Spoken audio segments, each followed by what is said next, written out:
For a pressure gauge to be trustworthy, whether it's measuring gases or liquids, it must be exceptionally well made and accurate. To start, a worker loads an aluminum faceplate into a printing press. It applies a colored scale used for measuring pressure in pounds per square inches. The type of scale it prints depends on the measuring unit being used.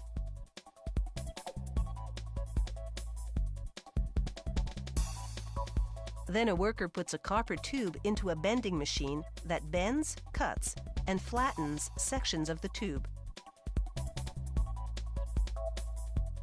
The amount of flattening and bending determines the pressure range the gauge can measure.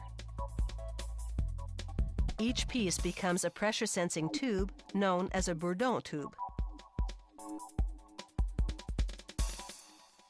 Then a worker cuts lengths of brass that he machines into connectors. They will link the bourdon tube to an inlet pipe.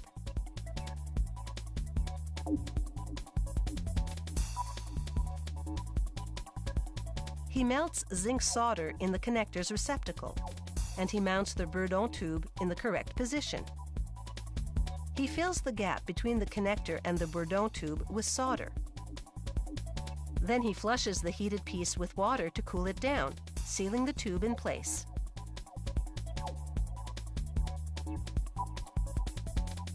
He puts the cooled piece on a mounting fixture and solders the other end of the bourdon tube to the gauge's internal mechanism.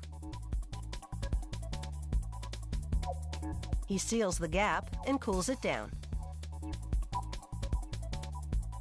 Then he puts the finished pieces, or pressure system assemblies, as they're now called, into a cleaning machine. Its hot, soapy water washes away any dirt and loose solder particles. The pressure system assemblies then go on to a leak testing machine that pushes air into the tubes. A stable pressure reading indicates there's no leakage.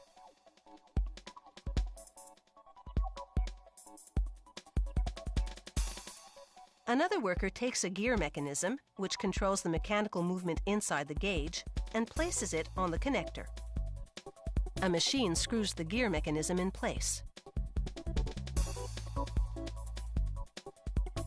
He then takes the gear's connecting link and rivets it to the pressure system assembly.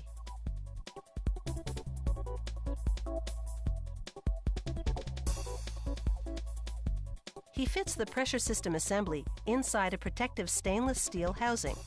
A machine screws it all together.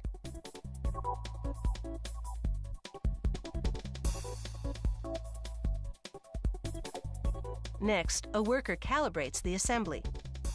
She loosens up the connecting link slightly to prevent friction, puts on the indicator needle, and runs a test.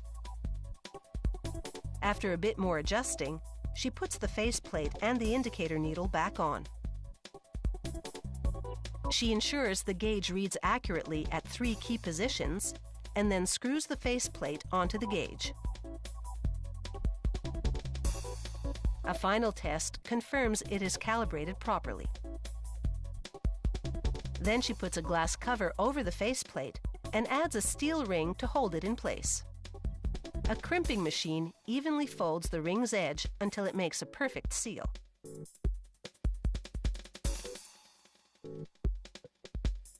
Now she fills the gauge with glycerin.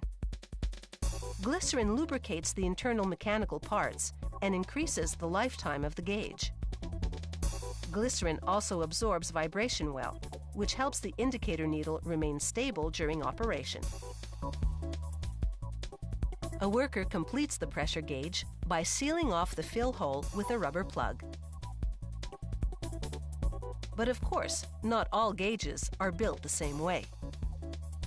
As accurate and dependable as a Swiss watch, a trustworthy pressure gauge also has a pretty face.